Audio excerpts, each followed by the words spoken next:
Hello class. So let's start with chapter 5 geography, minerals and energy resources. Okay. So already we have seen the chapter resources and development. In that we have learned how resources are important for an economy to develop.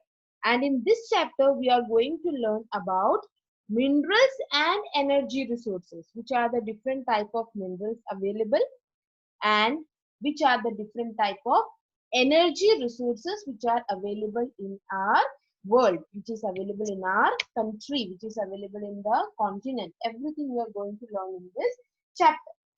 Okay, so let's begin. Minerals.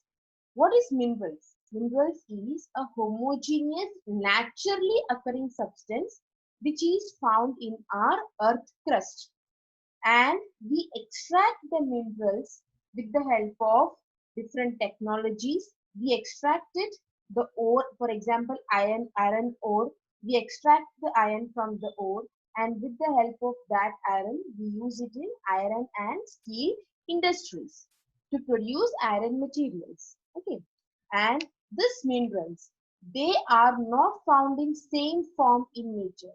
They varies from each other. They are found in varied forms. And rocks are the combinations of minerals. Rocks are considered as the combination of minerals. And of course, when a mineral is formed, it depends upon the physical and chemical condition of that place. Whichever place the material is found, it depends upon the physical and the chemical conditions of that place. And because of that physical conditions, we have minerals having different color, hardness, crystal forms, luster, and density. That is, this physical and chemical condition is the main reason behind the different forms of minerals in the world. Okay, so occurrence of metals. Now, where can we find these minerals? Where are this occurrence of metals in our world? Okay, so minerals are usually found in ores, as I told you the example of iron ore. From that iron ore, we extract the iron. For that, we take them to industries where they are refined, smelting of iron is done, and with the help of furnaces and different technologies, we extract the pure iron from there, and then it is used in making of iron instruments for iron materials. For example, they have given minerals generally occur in igneous rocks, sedimentary rocks. They are also found in alluvial deposits in sands. They are also found in ocean water and ocean beds. Now here you can see they have mentioned that in sedimentary rocks, they are the occurrences are seen through small occurrences which is named as veins and large occurrences which is known as lodes. And in sedimentary rocks, minerals are mainly occurring in beds or layers. And another mode of formation is when only mass of weathered material containing ores are remaining. And some minerals, they occur as alluvial deposits, which you can see in sands of valley, floors, and hill bases. And also in ocean water and ocean beds, we can find the minerals. Clear? Now let's move on to the next slide. Classification of minerals. Now here you can see there are four main classification of minerals. What are they? Ferrous minerals, non-ferrous minerals, non-metallic minerals, and rock minerals. Okay, so these are the four main classification of minerals. Now let's move on to ferrous minerals.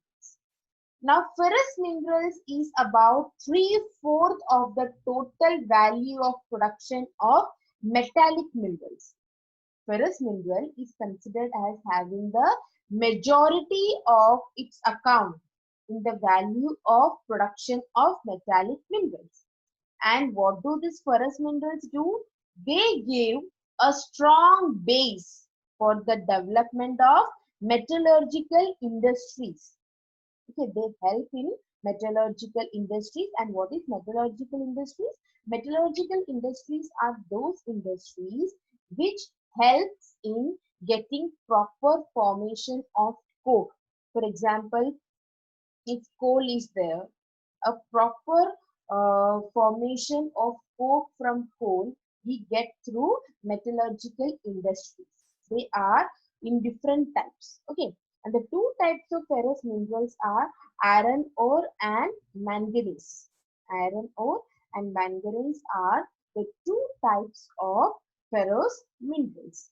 And now in the next slide we will see about iron ore, and we will also see about manganese.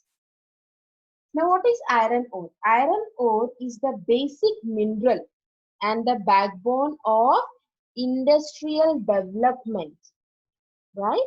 Because iron and steel industry is the biggest industry which is considered as a backbone for the development of other industries. And in our country, we are having a good quality of iron ores. And because of that, we are also trying to extract proper iron from those iron ores and using it for a proper development of our economy. Here two examples are given, magnetite and hematite. More are there, limonite is there, siderite is there.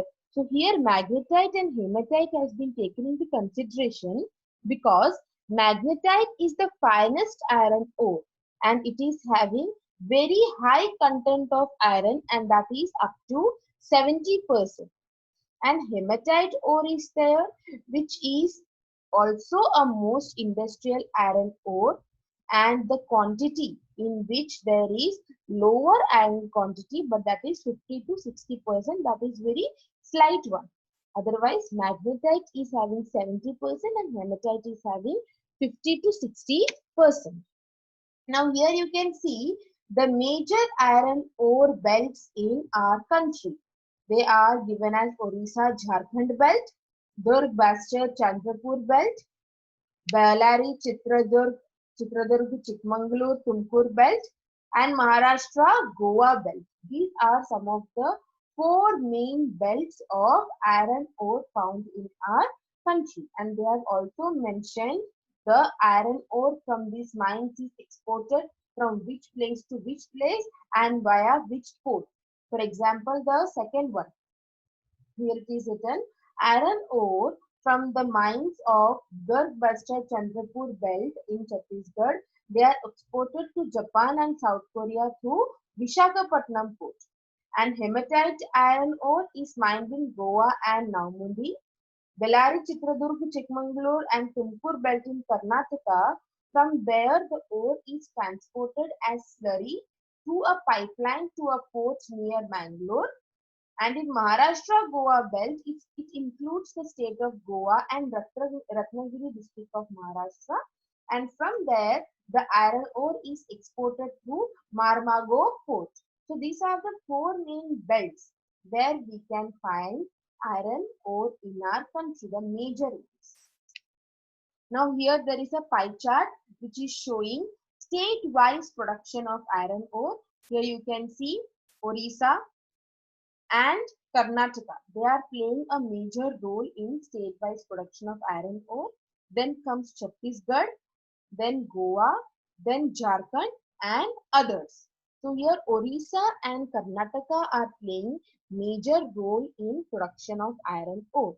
Then the position goes to Chhattisgarh, then it goes to Goa, then to Jharkhand and then others. So this is a pie chart which is showing the state-wise production of iron ore in our country. Next is manganese, the second one of ferrous mineral. Manganese is mainly used in manufacturing of steel and ferromanganese alloy.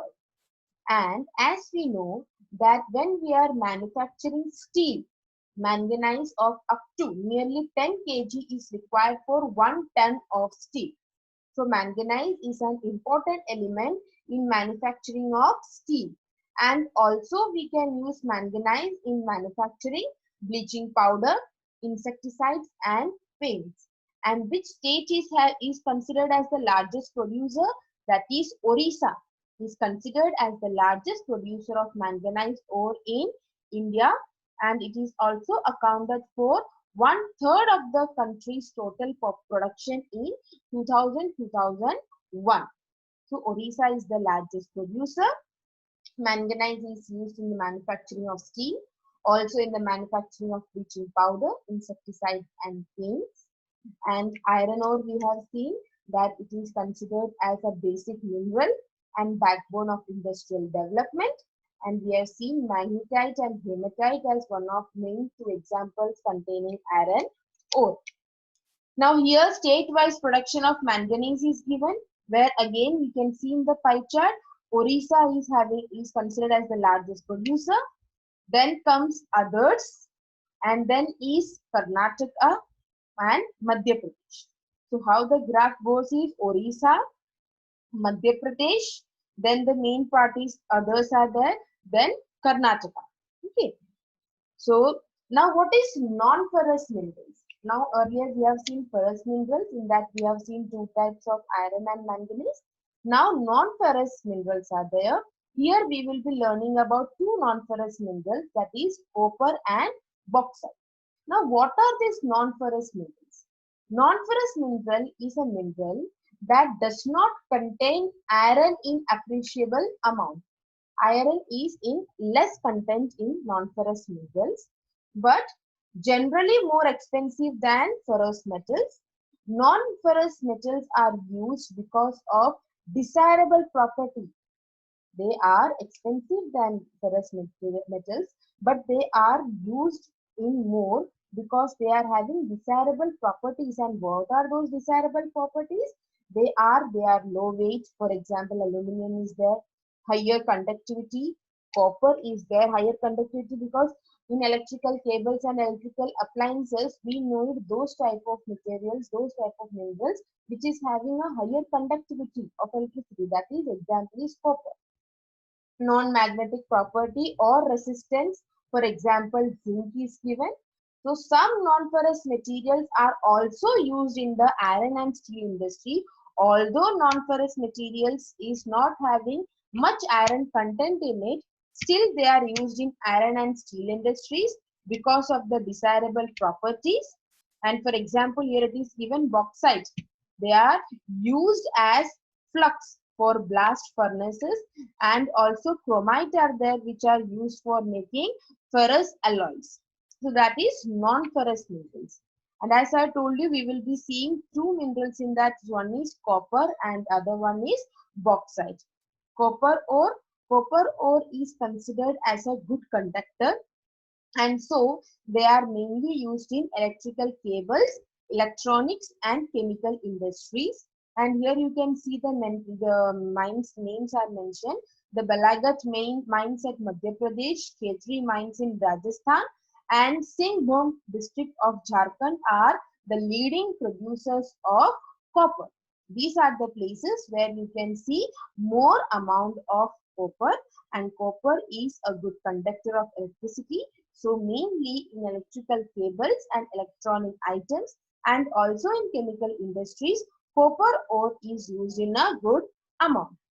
Then the second one in non-ferrous mineral is bauxite ore. Bauxite ore is considered as having a good amount of aluminium in it. Why? Because how is bauxite deposits formed? They are formed by the decomposition of a wide variety of rocks. And these rocks are rich in aluminium silicates. That's why bauxite ore is also having a good content of aluminium. And here some of the places are mentioned in India where we can see bauxite deposits, that are Amarkandak Plateau, Michael Hills, and the plateau region of Bilaspur, Kutni. And Odisha is also one of the largest bauxite producing states in India with 34.97% of the country's total production in 2009 and 10. So we have seen two non-ferrous mineral. One is copper and the other one is bauxite. Now, non-metallic minerals, from this topic we will be doing it in the next session of our class. So I believe that you have understood what is minerals and the classification of minerals we have seen. Ferrous and non-ferrous we have completed today. From non-metallic we will start tomorrow. In ferrous we have seen two types of ferrous minerals, that is iron ore and manganese. We have learned the characteristics of iron ore, which is considered as a backbone of industrial development. Then we have seen major iron ore belts in India. We have seen the pie chart where state-wise production of iron ore is given. Then we have seen manganese, which is mainly used in the manufacturing of steel industries. We have also seen that it is used in manufacturing of bleaching powder, insecticides and paints. And Orissa is considered as the largest producer of manganese. We have seen the pie chart where state-wise production of manganese is given, where Orissa is leading. And then we have seen what is non-ferrous minerals, why it is taken into consideration because of the desirable properties it is having. Then as examples of non-ferrous minerals, we have seen copper ore, which is considered as a good conductor of electricity. So it is mainly used in electrical cables and electronics. Then we have seen bauxite ore, which is containing good aluminium content in it because it is formed by the decomposition of those rocks which are rich in aluminium silicates. And we have seen some of the bauxite deposits in our country like Amarkantak Plateau, Maikal Hills and the Plateau region of Bilaspur, Katni. And now from non-metallic minerals, we will be doing in the next section. Thank you.